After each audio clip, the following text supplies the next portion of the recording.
The Canadian Wrestling Federation rolled through northeastern Ontario recently. They did more than the customary battles in the ring on this trip. Claude Sharma is our Ontario hub editor for that region, and he joins us now via Skype from Sudbury to explain. Welcome to the show. Hey, Jan.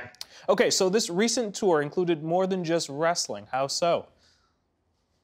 Well, Jan, the CWF, Canadian Wrestling Federation, which is put on by its owner, Frank Rickman, what he does is he goes into these First Nation communities all over Canada.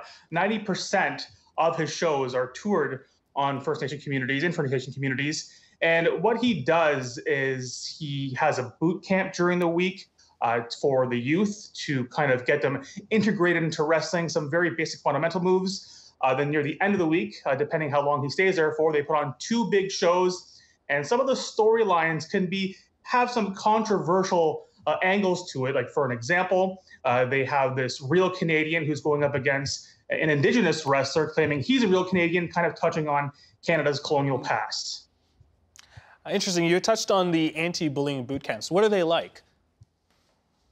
Yeah, so before each wrestling show, wrestlers go in the ring and they put on kind of an entertaining performance, encouraging the youth in these communities not to bully. So, for example, at the show that I was at on Thursday, they crumple up a piece of paper, they make fun of the person who's on the piece of paper, and then they put it back together. And they show the audience that, you know what, when you bully someone, yes, they can recover from it, but there's still some damage, some lingering effects there. And the kids that I spoke to were really receptive to it. Well, that's a very interesting story. We'll look forward to that piece and some very valuable lessons in there. Thank you again, Claude. Really appreciate you having you on the show. Thanks, Jan.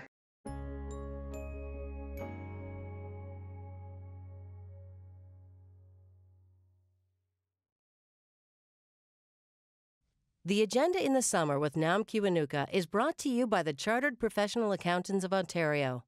CPA Ontario is a regulator, an educator, a thought leader, and an advocate. We protect the public. We advance our profession. We guide our CPAs. We are CPA Ontario. And by viewers like you. Thank you.